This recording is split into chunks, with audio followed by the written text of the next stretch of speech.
से राजनीतिज्ञों नेहरू जी को बदनाम करते रहते हैं, वही लोग किसी और को बदनाम करते हैं जो बराबरी नहीं कर पाते। एक बैरिस्टर नेहरू को चुल्लू भर पानी में डूब के मर जाना चाहिए। मैं सीधे सीधे बोलता हूं कि प्रधानमंत्री मोदी को चुल्लू भर पानी में डूब के मर जाना चाहिए। 2010 में अगर आप इनसे पूछो कि शाहजहां कब पैदा हुआ था, उसके बारे में नहीं पता होगा। औरंगजेब कब पैदा हुआ था, उसके बारे में पता नहीं होगा। इतना जरूर पता होगा कि हिंदुओं को कटवा रहे थे। घूम रहा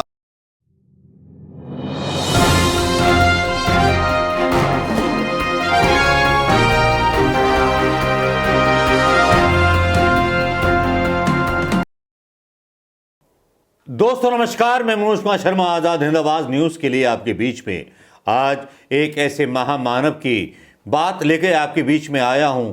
उन लोगों की बातें आपके बीच में लेकर के आया हूं जिन पर हमें गर्व होना चाहिए। लेकिन जब बेटे को बाप पर अगर गर्व ना हो और बाप का नाम लेकर के उसको बदनाम करे, तो ऐसे देश की स्थिति को क्या कहेंगे आप? क्या ऐसे राजनीतिज्ञों को चुल्लू भर पानी में डूब के मर जाना चाहिए? मैं सीधे सीधे बोलता हूं कि प्रधानमंत्री मोदी को चुल्लू भर पानी में डूब के मर जाना चाहिए। 2014 में प्रधानमंत्री मोदी का एक बयान आता है कि मैं प्रधान सेवक हूं। वो नकल होती है जवाहरलाल नेहरू के उस भाषण की, जब उन्होंने वो भाषण दिया था। लेकिन जो भाषण दिया था, क्या हर हिंदुस्तानी और आज की युवा पीढ़ी सुन पाएगी जवाहरलाल नेहरू को? आज जो विमर्श पैदा किया जा रहा है जवाहरलाल नेहरू के ऊपर कि जवाहरलाल नेहरू ने चीन दे दिया, ये दे दिया, वो दे दिया, कोई ये नहीं सोचता कि जिस हालत में हमारा देश हमको मिला था, जवाहरलाल नेहरू ने पोर्ट खड़े कर दिए, रेलवे स्टेशन खड़े कर दिए, हवाई अड्डे खड़े कर दिए, हरित क्रांति को जन्म दे दिया।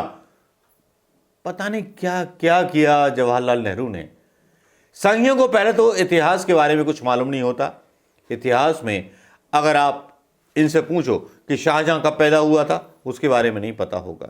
औरंगजेब कब पैदा हुआ था, उसके बारे में पता नहीं होगा। इतना जरूर पता होगा कि हिंदुओं को कटवा रहे थे।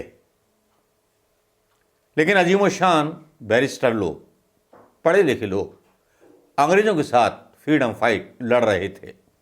जवाहरलाल नेहरू, सरदार वल्लभ भाई पटेल, अब्दुल कलाम आज़ाद, गनी खान और बहुत सारे लोग, ऐसे युवाओं ने अपनी कुर्बानियां दी थीं इस देश की आज़ादी के लिए। आज तो मतलब मुसलमानों को अगर मारो तो फिर आपका महिमा मंडन हो जाता है। लेकिन बात कर रहे थे मोदी जी के उस बयान की जिसमें उन्होंने प्रधान सेवक बोला।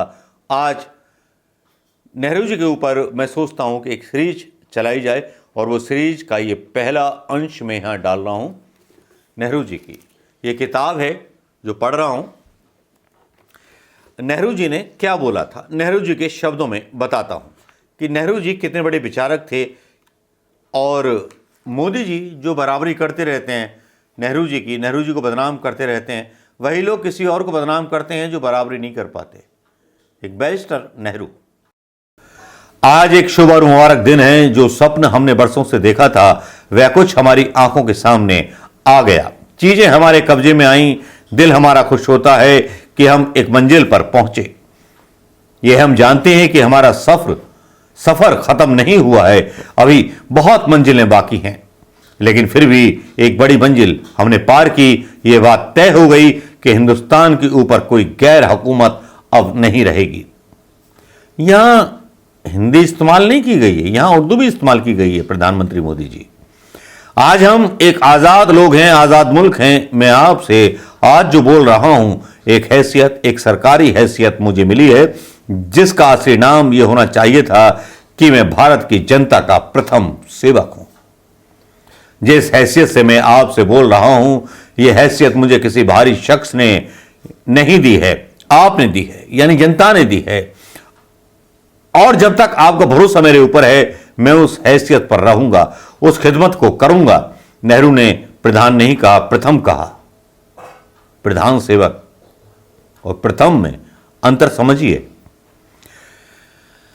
क्योंकि प्रधानमंत्री अपनी कैबिनेट में सर्वोच्च नहीं, सारे मंत्रियों के बराबर, लेकिन उनमें सबसे पहला फर्स्ट अमंग इंक्लब्स होता है। नेहरू आजादी के पहले दिन आजादी के मायने समझा रहे थे। आजादी के अगले दिन।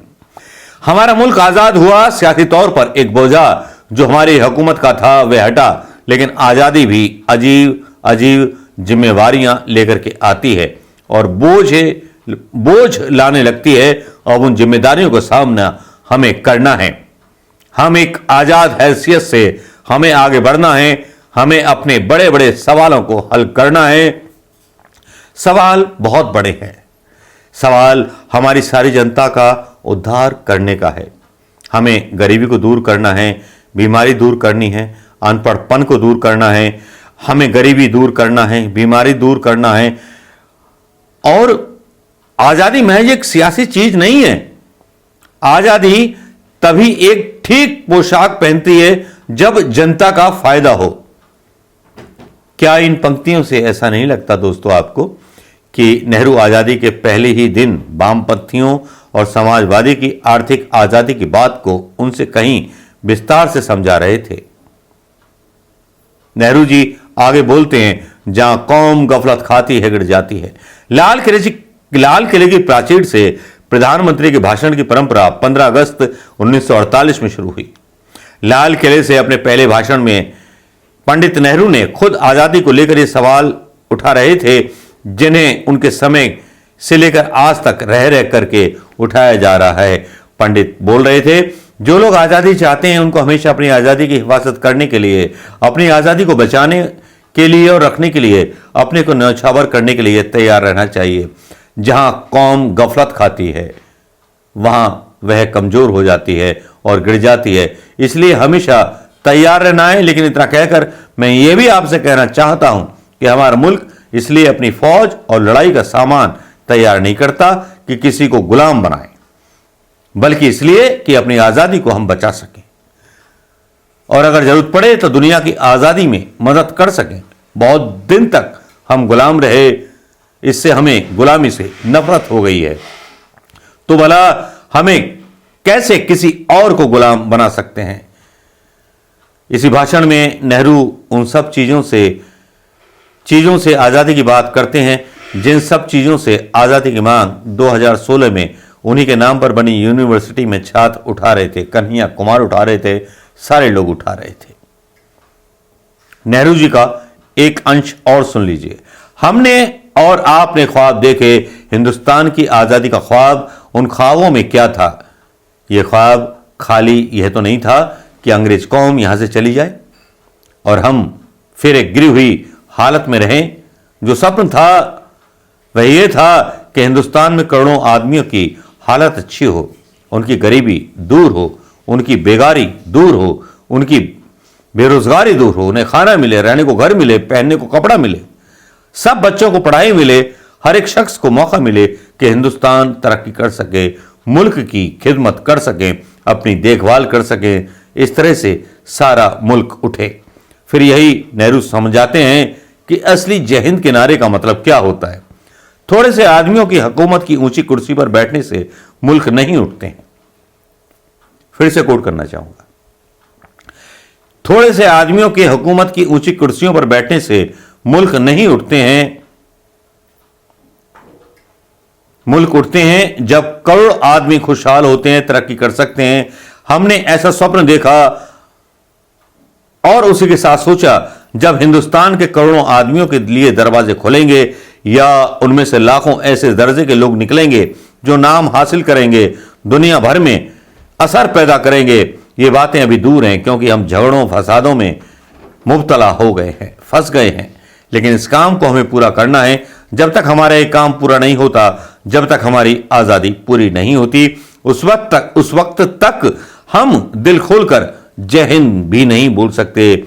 लेकिन जो बात आज़ादी के नारे उछालने वाले अधूरी छोड़ देते हैं, नेहरू उसे पूरा करते हैं। लेकिन अगर आप आज़ाद कौम हैं और खाली ऐतराज करने से आपका काम नहीं चलता, तो उस बोझे को उठाना है, अपनी आज़ादी को बचाना है। ये कुछ अंश हैं नेहरू जी के, प्रथम प्रधानमंत्री के। क्या ये हिंदुस्तान उनके पहले दिए गए भाषण पर चल रहा है? क्या कोई ऐसा नेता है जो नेहरू जी के आधार पर चल रहा है? तो सीधे सीधे तुलना कर सकते हैं राहुल गांधी की, जो अपने पूर्वजों की एक रस्म लेकर के निकले हैं। ये बात शेयर कीजिए, पीढ़ी तक पहुंचाइए कि जब देश आजाद हुआ, बैरिस्टर लोग, पढ़े लिखे लोग, माइंडेड लोग थे, लेकिन आजकल चुनाव जीतने वाले चाय वाले भी जीत जाते हैं, हत्यारे भी जीत जाते हैं। ये लोकतंत्र की शक्ति हमें मंजूर नहीं। ये एपिसोड बस यही बंद करता हूं दोस्तों। नमस्कार, जय हिंद दोस्तों। नेहरू जी के पहले विचार कैसे लगे इसके बारे में जरूर बताइएगा। नेहरू के भूत ने मोदी और अमित शाह का कच्छा तो जरूर उतार दिया होगा। नमस्कार, जय हिंद दोस्तों।